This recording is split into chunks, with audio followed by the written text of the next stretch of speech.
Je suis Elhadj Mamadi Sanusi Keita, président d'honneur du PDG-RDA. Le 28 septembre, proposé par le général de Gaulle, était un piège très profond, uniquement en faveur de la France.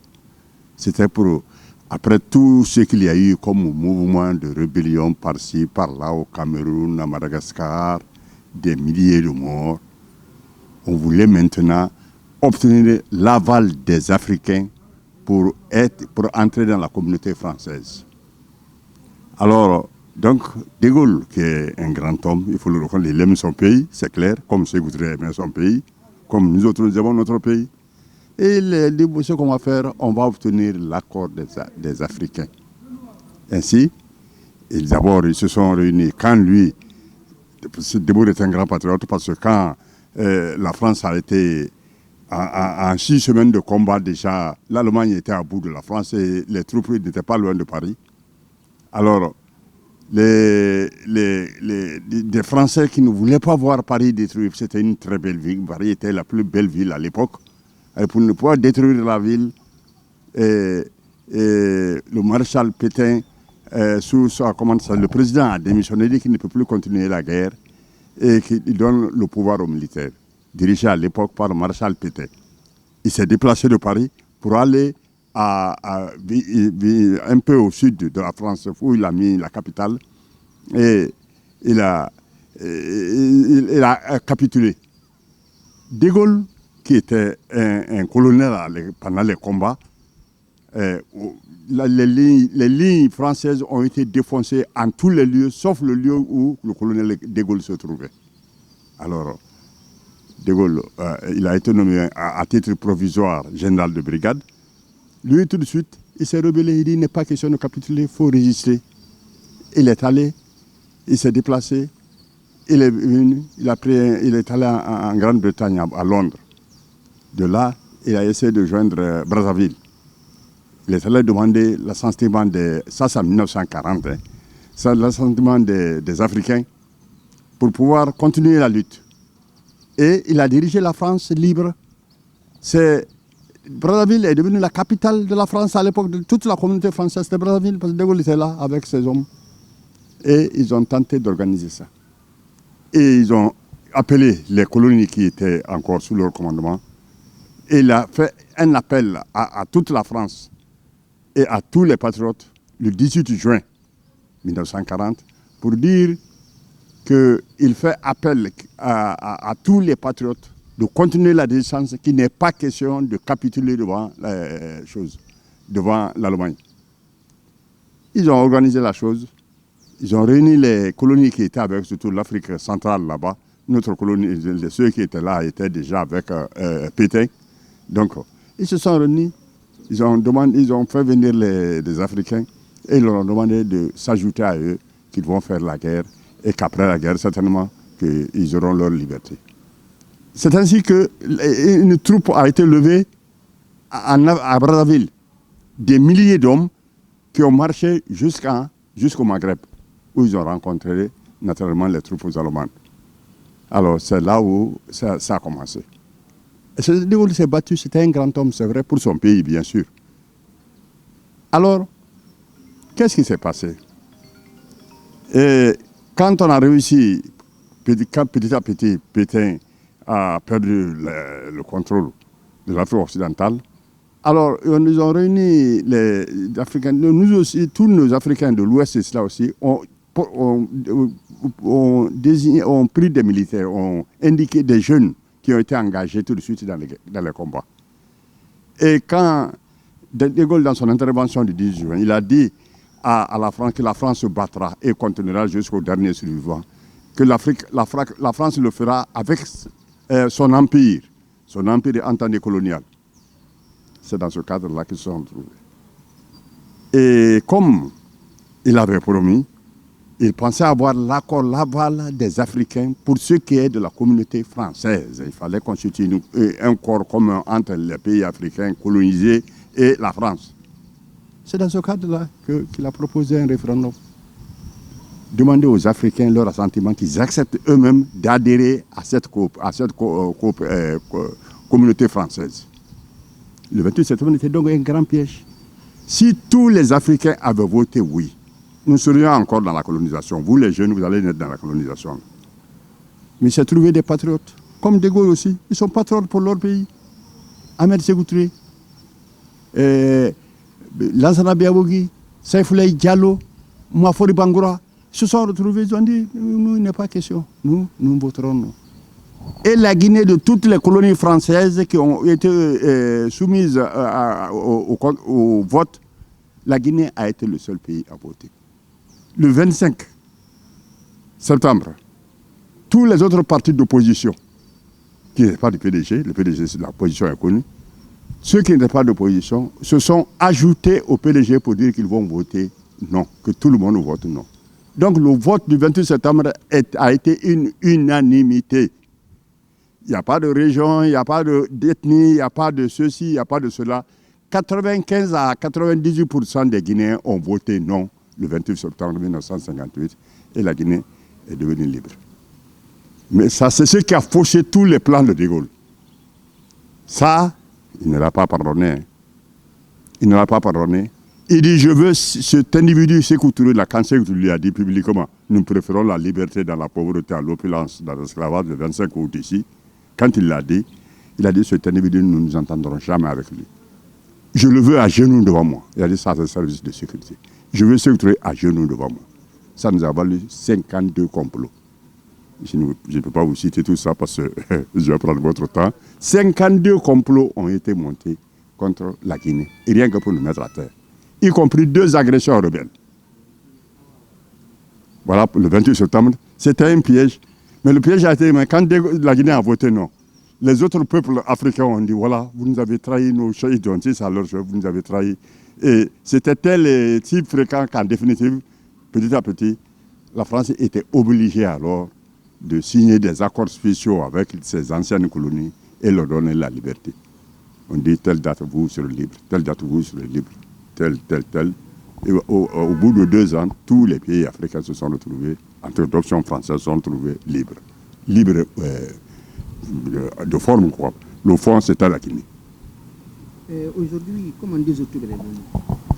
Le 2 octobre. Le 2 octobre, justement. Quand on a voté non, le 28 septembre, nous avons voté non. Quand on a voté non, la France, il a dit à tous ces gens de quitter. Ils ont pris tous leurs biens. Tous les fonctionnaires des autres colonies qui étaient là, ils les ont enlevés. Laissé la Guinée comme ça l'œil. Et le 2 octobre, à 10h, les responsables guinéens se sont retrouvés. Ils ont proclamé l'indépendance par le président de l'Assemblée nationale à l'époque, Saïfoulaye Diallo. Il a déclaré l'indépendance de la Guinée. Et voilà comment nous sommes devenus indépendants. Depuis lors, nous sommes là. Aujourd'hui, qu'est-ce que vous, en tant que doyen, peut-être 80 ou 90 ans 80 ans. 80 ans. Ouais. Aujourd'hui, qu'est-ce que vous avez retenu du premier président jusqu'à Mamadi Doumbouya? Ce que je peux dire, ce dont je suis très fier, le président Sékou Touré a fait un travail de fond. Et imaginez, cet homme-là était un homme exceptionnel. Lui, les Saïfoulaye Diallo, Lansana Biabougui, Mafori Bangoura, une femme extraordinaire. Elle a bravé les mercenaires ici le 22 novembre. Elle est sortie. Okeli, levez-vous. Attaquons-les. Les femmes sont sorties. Quand les mercenaires ont vu, ils n'ont pas osé tirer. Malgré qu'ils sont des mercenaires, ils n'ont pas osé tirer sur Mafori Bangoura. Elle est venue à la radio. C'est elle qui a fait l'appel. C'est ce qui a réveillé toute la Guinée. Et le résultat de cette agression, vous connaissez, nous avons eu le dossier, on les a matés, ils sont partis. Aujourd'hui, le président a vécu de 1958 à 1984, sa mort. Il était président de la République avec toute son équipe. Et nous étions libres. Ils ont fait un travail de fond. Ils ont formé les gens. L'idéologie, ce qu'on appelait la formation idéologique. Ils ont créé dans l'esprit des Guinéens la volonté de la liberté. Ça a continué et ça a pris, même les militaires. Ils décèdent en 1984 et l'armée prend le pouvoir. L'armée qui a pris le pouvoir était dirigée par le colonel Lansana Conté. Lansana Conté est un militaire qui s'est battu, qui a passé toute sa vie à se battre en Guinée-Bissau pour aider les Guinéens de Guinée-Bissau à se libérer. C'était un patriote, hein, je vous le dis en toute sincérité. Moi, je ne suis pas un démagogue.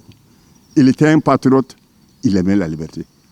Et donc, mais le coup du 3 avril, c'était encore la France. Ça fait partie des complots. Le 52 complots, le 3 avril est un complot. Ils ont réussi à pousser les militaires à prendre le pouvoir. Les militaires ont pris le pouvoir. Mais malheureusement pour eux, ces militaires-là, bon nombre d'entre eux étaient des patriotes. Pas tous, hein. Parce que la France a toujours fait en sorte qu'elle ait des partisans. Et ces partisans, nous les avons appelés la 5e colonne, c'est-à-dire comme quand le général Franco a attaqué son pays, dès que j'ai attaqué mon pays avec 5 colonnes.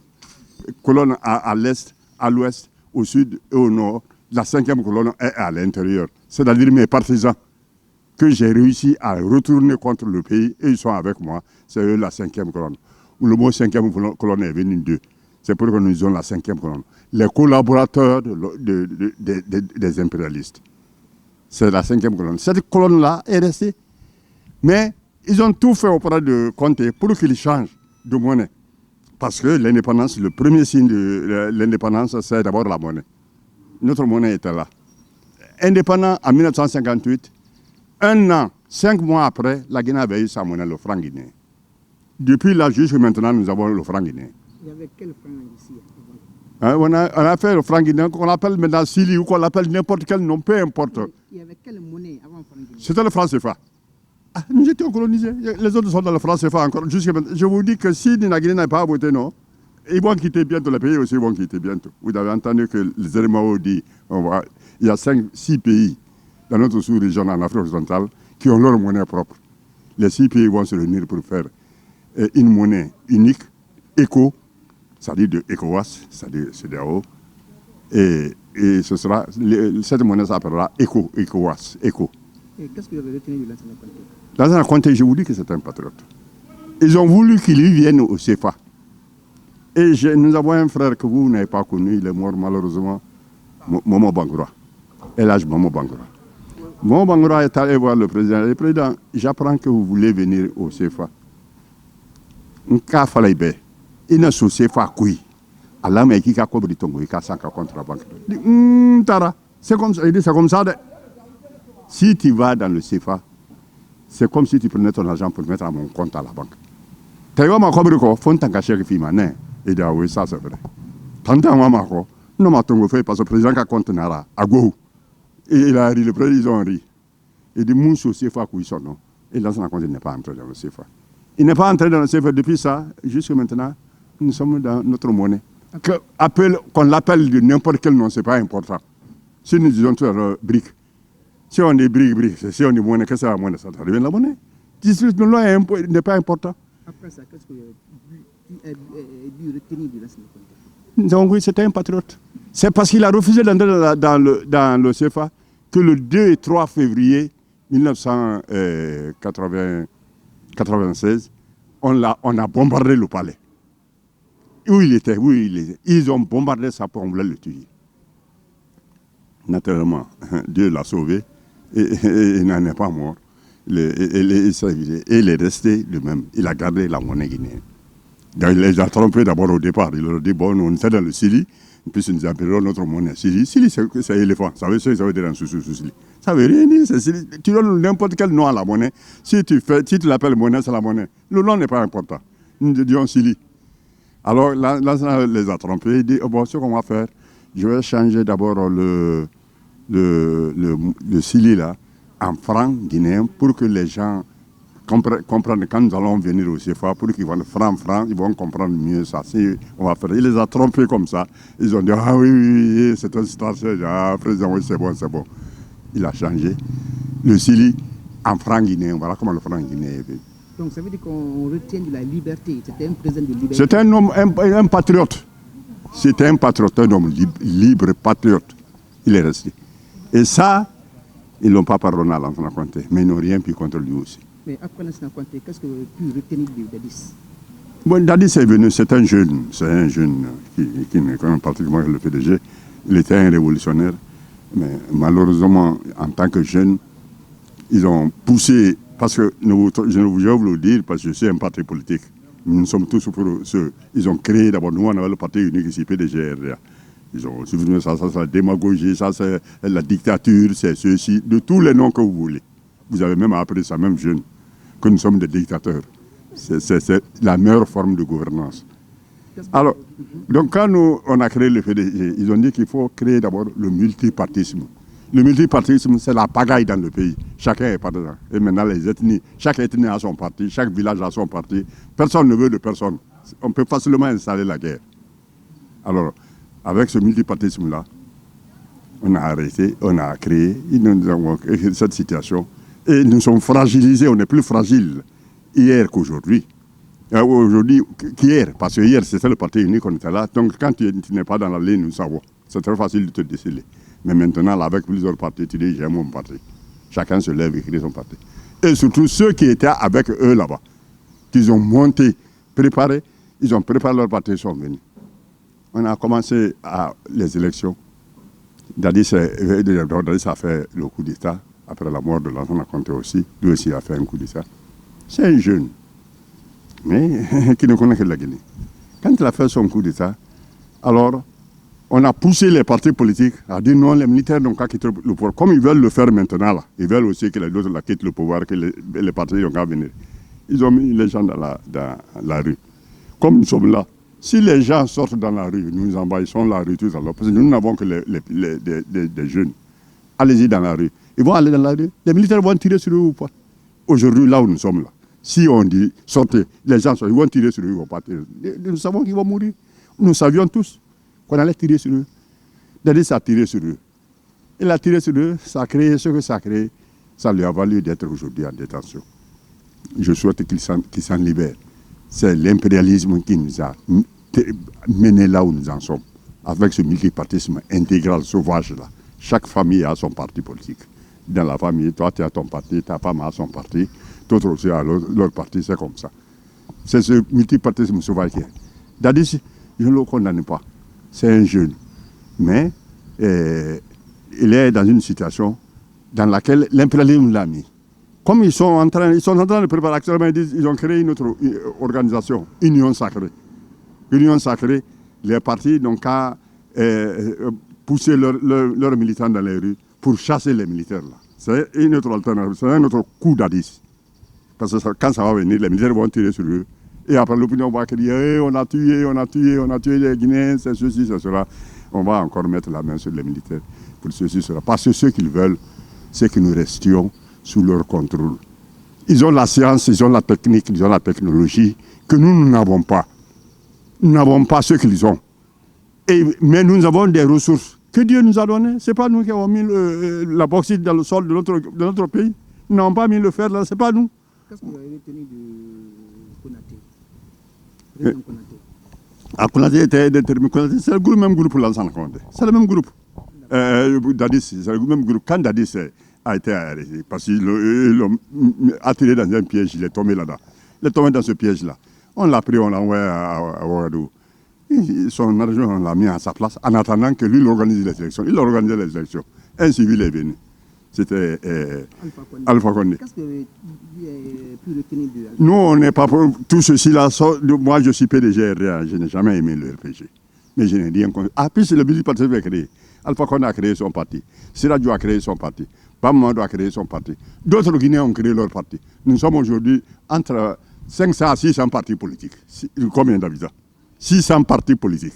Vous ne connaissez même pas tous ces partis-là. Nous sommes 600 partis politiques aujourd'hui. Si nous nous levons encore aujourd'hui, ils ont créé une autre situation qu'on appelle Union Sacrée. De cette Union Sacrée, ils vont sortir dans la rue, les militaires vont tirer sur eux. Nous, PDG, je parle en tant que PDG. Je suis le président d'honneur du PDG. Nous venons de suspendre notre secrétaire général par intérim. Parce que notre général n'est pas là, vous savez, c'est Mohamed Touré, il est actuellement en difficulté de l'autre côté. Bon. Et ils se sont réunis dans leur union sacrée là. Et ils ont donné la parole à notre secrétaire général pour parler, pour dire au nom de tous les partis politiques que si Mamadi Doumbouya ne quitte pas le pouvoir, d'ici décembre, qu'ils vont mettre les gens dans la rue. C'est-à-dire, ce qu'on appelle, ce qui s'est passé au temps de la ça va se répéter, quoi. C'est ça. Mamadi Doumbouya, il est venu. Il est aujourd'hui le président de la Guinée. Il dirige le pays. Nous n'avons pas fait de démarches auprès de lui. Avant lui, on a fait des démarches auprès de Lansana Conté. Je reviens en arrière pour que vous compreniez. On a fait des démarches auprès de lui, à la personne de Momo Bangura qui est allé voir Mamadou, le président. Il dit, quand Mme André est venue, quand elle est sortie de prison, elle est allée loger chez sa sœur, la femme de Mpali Sangare. C'est sa sœur de lait. Mpali Sangare a loué son bâtiment. S'il ne loue pas, il n'a rien. À notre temps, on n'avait pas d'argent, mais on n'avait que notre volonté. Alors, il a sa maison, la maison principale, il a loué ça à un ambassadeur. Et l'annexe, il est là-bas avec sa femme et ses enfants. L'annexe est là. Lui, il a quitté sa femme a quitté sa chambre pour donner à sa sœur. Parce que la femme de Mpali Sangare est de même mère que Mme André. Même mère. Alors donc, elle a logé là. C'est ce que Lansana Conté, c'est ce que Momo est allé dire au président Lansana Conté. Il dit, président, mais le président de la République n'a pas sa place, pourtant il a sa maison. Il a excusé. C'est ainsi qu'il nous a rendu colère. Il dit, je vais prendre Bellevue, je vais envoyer mon ministre des Finances, il va négocier avec la famille, nous allons lui payer. Là où nous allons loger nos étrangers, mais on va payer. Il est resté dans ça. Mme André, quand elle est sortie, donc, elle est allée, quand elle est sortie de prison, elle est allée à l'extérieur. Après, elle est revenue. On l'a logée à Koléa. On nous a rendu. Ça a commencé par Lansana Conté. Bellevue, ça nous était rendu, mais sous forme de location. Ils allaient louer nos rebelles. Ça, ils l'ont fait. Tout ce que je dis là, tout ça, c'est ce qui fait que nous cotons positivement Lansana Conté. Maintenant, qu'est-ce qu'il fait Alpha Condé vient au pouvoir. Mme André vient.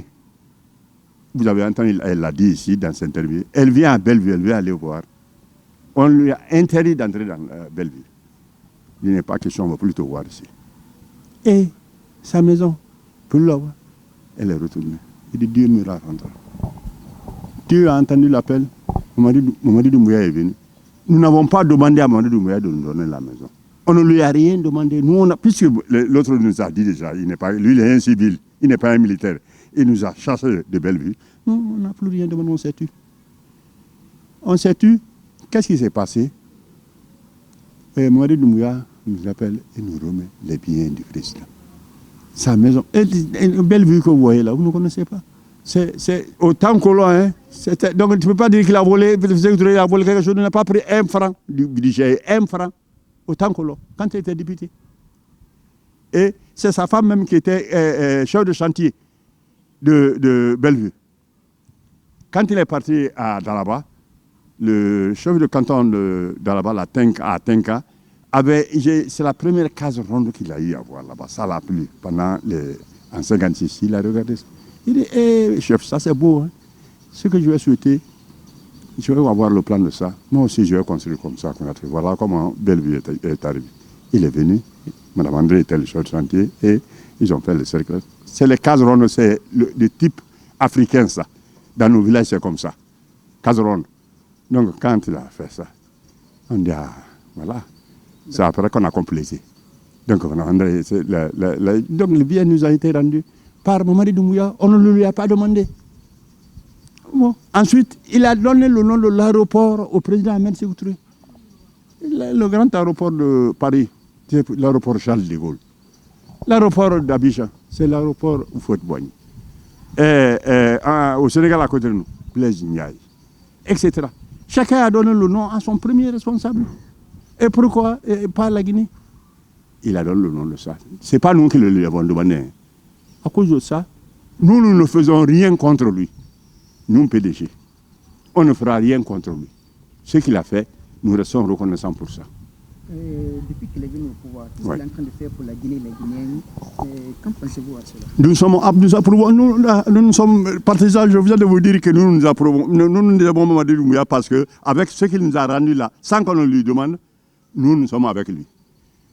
Si ce n'est que nous, de toute façon, il faut quelqu'un qui soit président. Il faut toujours au président. On ne sera pas sans président. Hein. Si quelqu'un est valable, il fait le travail sérieusement, pourquoi ne pas le maintenir? Pourquoi aller chercher de midi à 14h?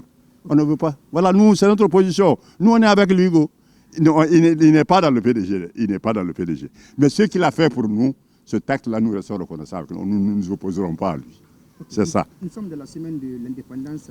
Quel est l'appel à l'endroit de la population guinéenne pour la paix, l'unité nationale, voilà, par rapport à la fête? Ce que je peux dire au nom de mon parti, ce que je dis à tous vous les jeunes, nous, je vous dis que j'ai 80 ans.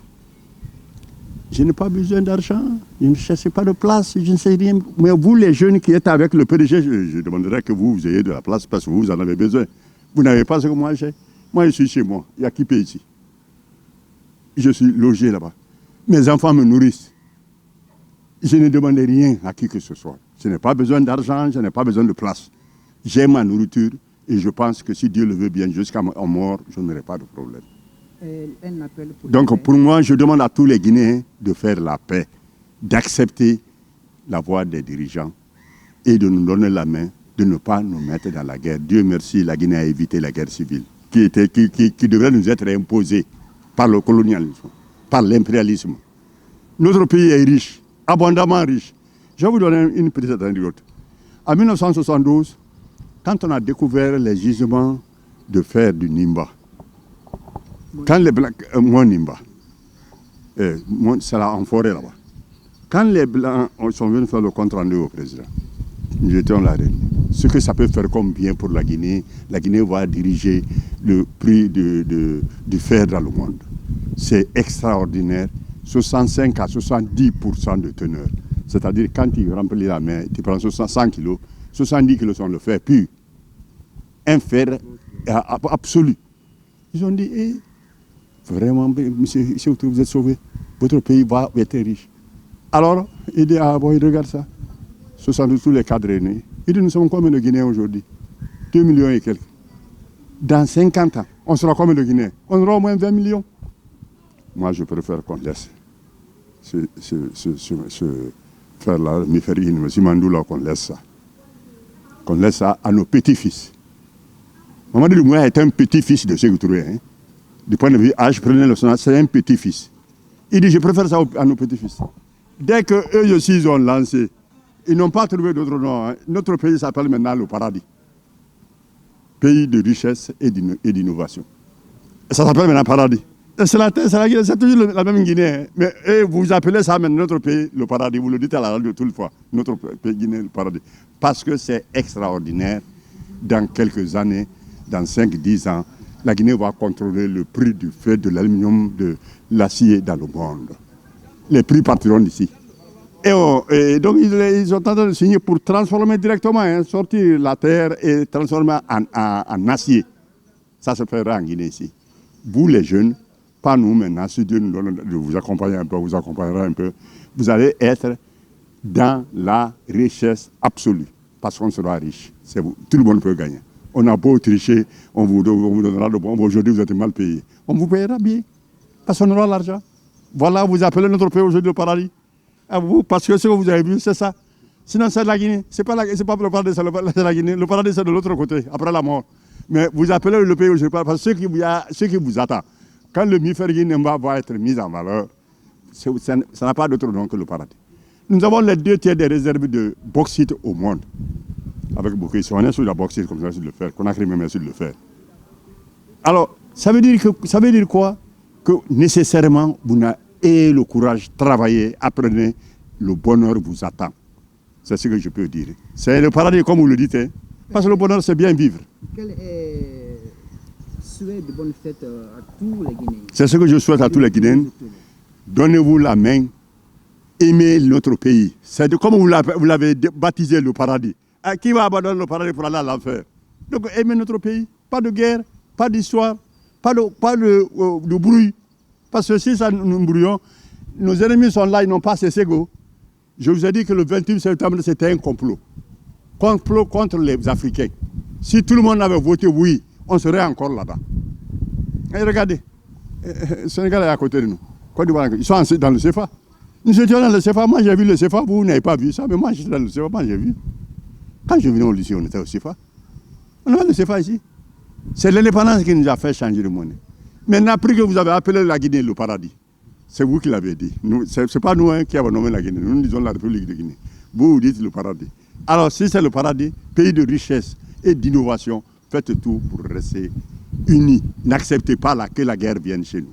Ils veulent vous pousser les uns contre les autres, hein, en disant toi tu es Soussou, toi tu es Malinké, toi tu es Peul, toi tu es Forestier. Est-ce que aujourd'hui, si moi j'ai un baptême chez moi, les Soussous ne viendront pas, les Peuls ne viendront pas, les Forestiers ne viendront, ils viendront tous. Nous sommes ici condamnés à vivre ensemble ici. Nous ne devons pas être en guerre. Donc, acceptez de faire la paix et travailler.